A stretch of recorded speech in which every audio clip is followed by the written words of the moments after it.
At number 11 on the Iconic 100 list is the 1997 Metal Universe Michael Jordan, which includes the precious metal gems green and red out of 10 and 90 respectively. And here to talk to us today about this card is the one and only Spinatron. Spino, the 1997 Metal Universe PMGs have become really synonymous with the 90s and with inserts, parallels. What do you think about where this card ends up on the list at number 11? Yeah, I think basically this card or the GG13S, right, the first year Game Jersey Auto, are the best Jordan cards. So they represent the kind of the best possible Jordan you can get, and it's only at 11. It's a bit disappointing, but I understand that people might value the vintage or other like card with more history. Yeah. So I mean, I hope it will crack top 10 someday. Yeah. Yeah, we're in that area now, Spino, where I mean, the cards that it's passed are, we just did the Wilt Chamberlain rookie card. We just did the Hank Aaron rookie card, the Mickey Mantle rookie card, the Kobe Bryant. I mean, it's in a group with really stiff competition, right? These are the greatest cards, the most recognizable and iconic cards of all time. And I think if we were to have done this list 5 years ago, I don't think it would be this high. I think it'd be in the 20s or the 30s somewhere. And so it's seen tremendous growth in terms of not only its value, but how it's perceived in the hobby. And I would just say I get it. I've only ever owned one PMG green. It's one of those sets that has always been sought after. Truly, it has always been sought after. It was created in 97, 98. And then right after that's really when the internet and buying, selling things became more accepted. And it's one of those first sets where you had people getting online, in 1999, 1998, trying to find their key players. And they were always in the hundreds of dollars. They were. I remember the John Stockton that I bought at that point. That card was worth, in 2001, it was worth about $500. And I've talked about the Antonio McDyess I saw at that point, a green, sold for $300. And at that point, that was really an expensive card. But now, the last red that we saw sell via the PWCC marketplace, I think was around $600,000 after buyer's premium. And so clearly it's grown, a lot in terms of its value. But I think, like I said, it's grown more in terms of popularity. Can you talk a little bit more about the card itself and maybe why the numbering system that's very unique to this set, why that has added to its popularity? Yeah. So this card is out of 100, but only the first 10 are green, also known as emerald, and the last 90 are red, right? This card is issued in the pinnacle of skybox and flared creativity, and it's also one of the rarest version you can get. Most cards during 97, 98 are out of 50 or 100, right? But there are only 3 of them, which are 23 Game Jersey Auto, and also out of 9, the Essential Credential Now, and this one, the PMG Green, out of 10. So those 3, to me, is like the trifecta or the triple crown of the Jordan cards. They are the ultimate cards you can get if you're a Jordan fan. And I think throughout the history, I can count less than 4 people has owned like the triple crown simultaneously at one point. So it's extremely exclusive club. And so the rarity, first of all, beats all the competition, but also the design, right? The PMG design first come from the baseball, like 1 year earlier, but they don't have PMG. They only have the base, but they have like this outlandish kind of penciling of, this kind of universe manga effect, right? And this kind of gets enhanced in the basketball version, which they can now like put a foil version on it with a surface texture. So it really feels like a gemstone in hands. If Yeah. you like tilt back and forth, it feels like the kind of the lava or some kind of molten metal like flow through. It's really mesmerizing. And each player has an individualized background on the front. On the back, it's also kind of very futuristic. So it's a very nice design. And also, I seem to know that because the designer, Arena Design, she has a green ring, right, with a green gem. That's the kind of the inspiration originally. So it's kind of have a nice story to it. And as you said, this card is always sought after since day one. So by the set collectors, by the player collectors, and the high-end collectors.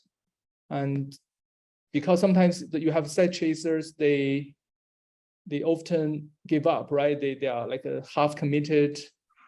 So the prices are not so crazy. But for this set, I think there are always several, including myself, chasing very hardcorely since very early on. So the price support is super strong. But as you mentioned, it's getting more and more momentum. Jordan PMG Red, for example, used to be around, I think, 6,000 and quickly to 11,000 when I entered the hobby like 13 years ago. And now it's 500,000. So it's see a very nice growth. And I still believe its potential is nowhere yet to be seen yet. I think it's kind of the ceiling of the 90s card and also the flagship card of the 90s era. Yeah, to me.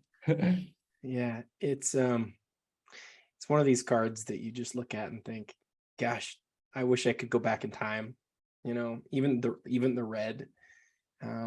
I'm interested to know your collection is widely regarded as, especially your 90s collection, your Kobe collection, you've got everything, right? You've got almost all of the great cards of the era, but I don't believe you have a green Jordan.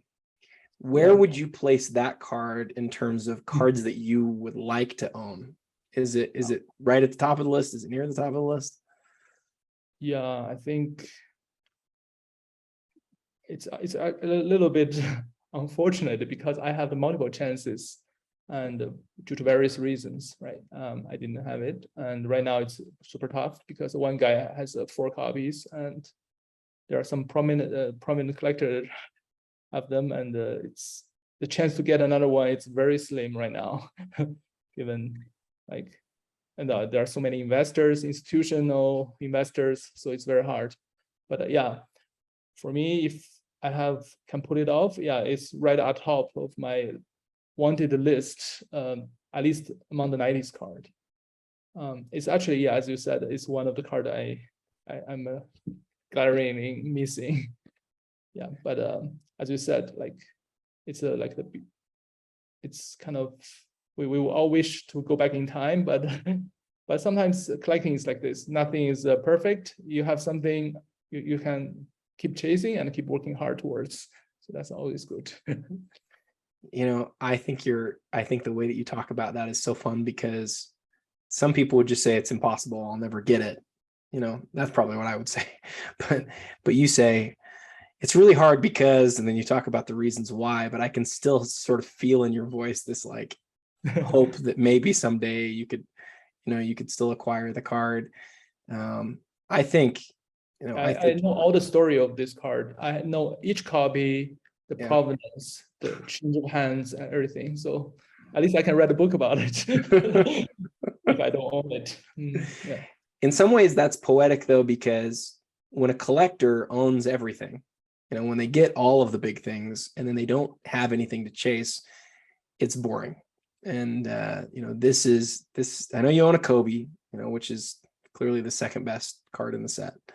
But you've still got that MJ out there to go find, and I think that's really neat. I think the other thing that I'd say about this card is when people talk about modern cards, they always ask the question, what could the next PMG green be? And the answer is there will never be a PMG green again. It's funny because it wasn't the first numbered insert set, but it represents the era.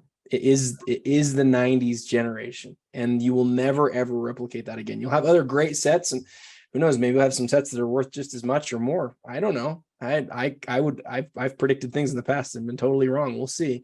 But you'll never have another PMG green. That first 10 in one color, next 90 that represent, the emeralds and the rubies, and the way that they glow and the way that that captures a whole generation. I don't think you're ever going to see anything else like that. Spino, do you have any other thoughts on this one? Yeah, maybe I also want to say that it's not a rookie card of Jordan, right? But just being a non-rookie card and still sits almost at door of top 10, it's phenomenal. I think it's a sign that the hobby has grown. Like, it's not like rookie or bust. So it's definitely, you have to choose like the significance, rarity, and what it means for the era, right? I think this is a good sign that it's at number 11. Yeah, I agree. I think it's perfect where it ended up. Again, that is the 1997-98 Metal Universe card. We didn't talk about it very much, but the base is gorgeous too. Just an absolutely great card. One of the best base cards. More color, yeah. More colors, great the card. Green and red, the effect, the background effect is super beautiful, but the base has multiple color foil and all the details.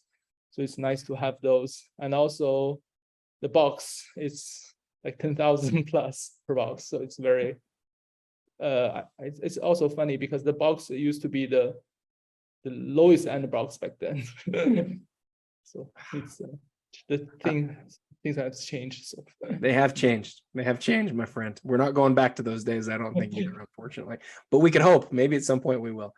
Okay, again, that's the 1997 Metal Universe Michael Jordan base, the PMG green and the PMG red.